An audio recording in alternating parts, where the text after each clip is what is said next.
My God! நான் இப்போ தான் 1 ஹவர் எபிசோட் பார்த்தேன். நான் உண்மையிலேயே ஷாக் ஆகிட்டேன். இது என்னவோ மூவியில் வர சீன் மாதிரி இருக்குது. நிஜத்தில் இந்த மாதிரி பிக் பாஸ் ஹவுஸில் ஒருத்தவங்க பிஹேவ் பண்ணுவாங்களான்னு என் கண்ணை என்னால் நம்ப முடியல. அவ்வளோ ஒஸ்ட்டாக பிஹேவ் பண்ணியிருக்காங்க கமர்தனும் பார்வதியும். கமர்தன் முதல்ல நிறைய வார்த்தை விட்டார், அதெல்லாம் நான் ஏற்கனவே சொன்னேன். கடைசி பார்த்தீங்கன்னா ஒரு பாயிண்டில் வந்து பார்வதி வந்து பிடிச்சி தள்ளுறாங்க. லிட்ரலி டோர் ஓப்பன் பண்ணி அவங்க கையால் பிடிச்சி தள்ளி கீழே தள்ளி விழுந்துட்டாங்க. இப்போ சாண்ட்ரா மண்டை அடிக்க கீழே போய் விழுறாங்க. இது என்ன அநியாயம்னு தெரில. சபரி முதலேருந்தே அட்வைஸ் பண்ணிகிட்டே இருந்தார், டே இப்படிலாம் பேசாதடான்னு எவ்வளோ சொன்னார். அப்போல்லாம் கேட்கவே இல்லை. ரொம்ப மோசமான வார்த்தைகள் யூஸ் பண்ணார் கமர்தன்.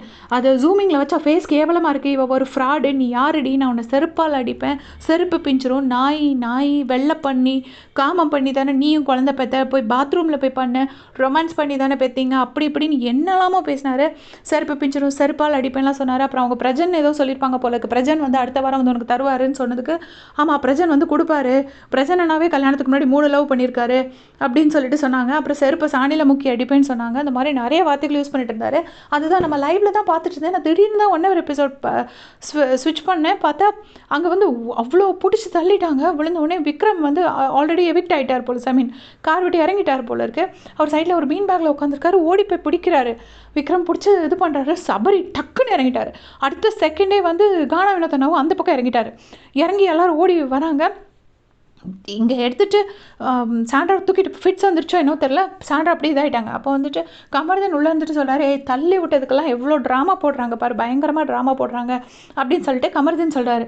சொல்லும்போது திவ்யாக்கும் பார்வதிக்கும் உள்ளே இருந்து பயங்கர சண்டை. என்ன பண்ணுற பாரு, நீ இப்படி பண்ணியிருக்க அப்படின்னு சொல்லிட்டு பயங்கரமாக கத்துறாங்க. இங்கே வந்துட்டு மெடிக்கலில் கூட்டிகிட்டு போங்க அப்படின்னு சுபிக்ஷாவும் திட்டுறாங்க. யாரை? பார்வதியை திட்டுறாங்க, சுபிக்ஷாவும் திட்டுறாங்க, திவ்யாவும் திட்டுறாங்க. 2 பேரும் திவ்யாவுக்கும் பார்வதிக்கும் பயங்கரமான சண்டை. இங்கே பார்த்தீங்கன்னா இன்றைக்கி மெடிக்கல் பர்சன்ஸ்லாம் உள்ளே வந்துட்டாங்க, பிக் பாஸ் ஹவுஸ்க்குள்ளேயே வந்துட்டாங்க. கானா வினோதனா, அப்புறம் சரி எனக்கு பேர் டென்ஷனில் வரமாட்டேங்குது, விக்ரம், சபரி 3 பேரும் சாண்ட்ராவை தூக்கிட்டு போனாங்க. அந்த ஸ்டோர் ரூமில் கொண்டு போய் வச்சாங்க. அங்கேருந்து கூட்டிகிட்டு போயிட்டாங்க மெடிக்கல்ஸில். அப்படி தான் ஹாஸ்பிட்டல் கூட்டிகிட்டு போயிருக்காங்க போல இருக்குது. அங்கே போய் செக் பண்ணி இனிமேல் நார்மலாகி திருப்பி வந்துடுவாங்க. இருந்தாலும் இது வந்து என்னால் நம்ம கண்ணை நம்ப முடியாத லெவலில் இப்படி ஒரு சீன் நான் இது வரைக்கும் பிக் பாஸ் ஹவுஸில் பார்த்ததே கிடையாது. எவ்வளோ சண்டை நடந்திருக்கு. உண்மையிலே இவ்வளோ ஒஸ்ட்டாக நான் யாருமே பிஹேவ் பண்ணி பார்த்தது கிடையாது. பாரு பிடிச்சி தள்ளதை பார்த்தா ஒரு நார்மலான ஒரு பர்சன் பண்ண பிஹேவியர் மாதிரியே இல்லை. அது எனக்கு எப்படி சொல்லணுன்னே தெரியல, அவ்வளோ மோசமாக இருந்துச்சு. நீங்கள் எல்லோரும் 1 ஹவர் எபிசோடில் பார்த்துருப்பீங்கன்னு நினைக்கிறேன். இதெல்லாம் ஸ்ட்ரெயிட்டாக ஆன் த ஸ்பாட்டில் ரெட் கார்டு கொடுக்க வேண்டிய மேட்ரு. அப்படியே பிடிச்சி பிக் பாஸ் வந்து நடுவில் நேராக பிக் பாஸே நேரில் வந்து ரெட் கார்டு கொடுத்து இந்த 2 பேரும் வீட்டுக்கு போயிட்டு வாங்கன்னு சொல்லி அனுப்பணும். அப்படி தான் பிஹேவ் பண்ணியிருக்காங்க. அதுக்கு மேலே சொல்கிறதுக்கு வார்த்தையே இல்லை. ஸோ நாளைக்கு ரெட் கார்டு கிடைக்குமா நிறைய பேர் கேட்டுட்டு இருந்தீங்க. பிரபா வச்சு எதுவுமே டிசைட் பண்ண முடியல. பட் இப்போ நேரில் பார்த்தாச்சு, இது ஷுவராக ரெட் கார்டு கொடுத்துருவாங்க.